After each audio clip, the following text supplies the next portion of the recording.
Vou dar algumas dicas a respeito de funcionamento do carro, alguns detalhezinhos assim que às vezes nos passa desapercebido. Então vamos lá. Uma dica número 1.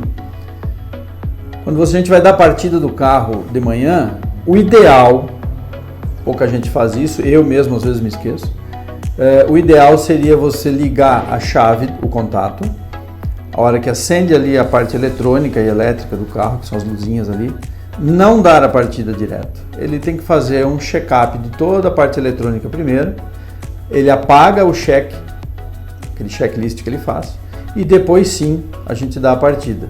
A bomba de combustível vai pressurizar a câmara, ele vai fazer a checagem eletrônica e depois disso a gente dá a partida.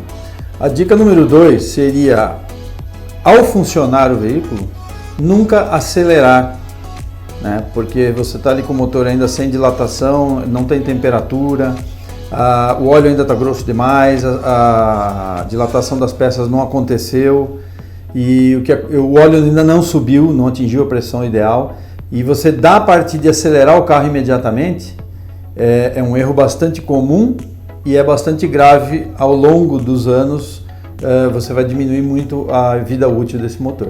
A dica número 3 seria os carros com direção elétrica ou hidráulica.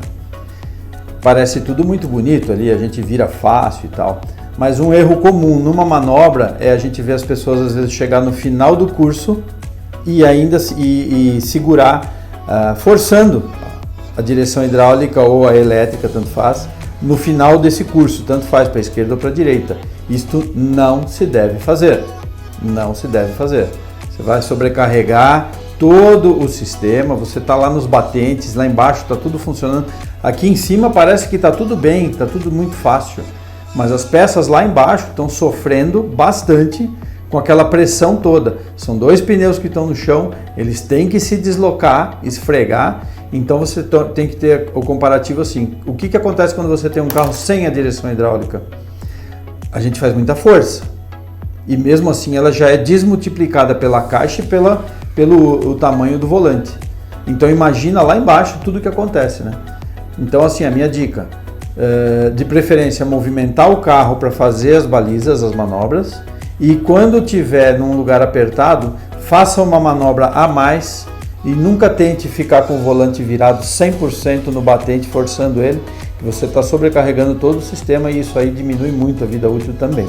A dica número 4, as pessoas pararem, por exemplo, numa sinaleira, numa rampa, numa avenida, numa rua que tem um ângulo, você parar na subida para esperar alguém ou para esperar abrir um sinal, alguma coisa, e ficar segurando o carro na embreagem, né? Isso é uma coisa que não se deve fazer nunca. Aquele sistema todo envolve molas, envolve rolamento, envolve pressão de óleo, no caso dos carros com acionamento hidráulico, e é um desgaste que você não precisa ter. O pé não deve ficar sobre o pedal, porque ele assim mesmo estaria, mesmo sem apertar, você está ali forçando o funcionamento do rolamento, não tem necessidade nenhuma.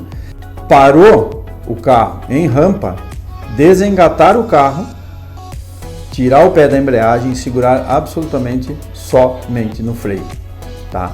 Isso é uma dica legal, você vai ter muito mais durabilidade da embreagem do seu carro, porque você não tem necessidade alguma de ficar com o carro parado e segurando a embreagem. Está segurando no freio, o carro engatado, o pé na embreagem também não precisa.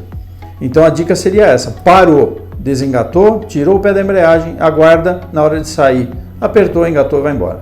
A dica número 5 segue a mesma linha de pensamento, seria para carros com câmbio automático. Você não precisa parar um carro automático numa rua com ângulo e ficar com o carro engatado no D, que é o drive, segurando o acelerador. Mesma coisa, só que no carro automático é diferente. Você não precisa parar e tirar do drive. Você pode deixar ele no drive engatado, normal, só que segura o carro no freio. Tem gente que para, por ser carro automático, não pisa no freio, fica ali no acelerador, só para manter o carro parado na rampa, sem utilizar o freio. Gente, isso não se faz. Você está aumentando demais o desgaste das peças a troco de coisa nenhuma. E fica aí como última dica, de hoje pelo menos, O acúmulo de defeitos. Gente, isso não se faz com o automóvel. Por que você vai acumular tanto defeito? O carro começou com barulho de rolamento de roda, por exemplo. Começou o barulho, não é normal. Não é normal, ele não nasceu para ser barulhento. Já manda ver, é um rolamentinho, troca, fica barato. E você não vai acarretar outros problemas que vão vir se você deixar o rolamento. Tá roncando, mas eu vou usar igual. Começou uma batida na suspensão, vou usar igual. Você vai puxando problemas. Aquele rolamento vai dar desgaste na pista do rolamento, que pode ser que trave, gire junto, você vai condenar uma peça que você não precisaria trocar, né? Quando você tem uma borracha ruim, por exemplo, um calço de motor que estragou, são vários calços que seguram aquele conjunto de força, que é o motor e a caixa de câmbio. Estragou um, você vai sentir, o carro muda, tem barulho, ele vibra, né? Você vai sentir isso. Manda ver logo. Aquele um calço vai resolver o problema. Se você manter aquele calço quebrado funcionando, fazendo força, ele vai sobrecarregar as peças que não estão estragadas e você vai estragar as outras. Então, como dica de economia, longevidade do carro e até o próprio cuidado, deu problema, vai naquela peça que deu problema e resolve logo. Não deixa, aquilo sempre vai acarretar problemas em outras peças. E vai ficar cada dia mais caro, vai ficando pior, ele não vai cicatrizar, não vai que nem nós que nos machucamos e a pele volta ao normal ou tal. O carro só vai piorar, ele não vai voltar ao normal. Então não adianta esperar por isso, tá? Detectou um probleminha, vai ver o que é, resolve, que você vai economizar muito só pelo fato de não acarretar problemas e sobrecarga no resto do sistema.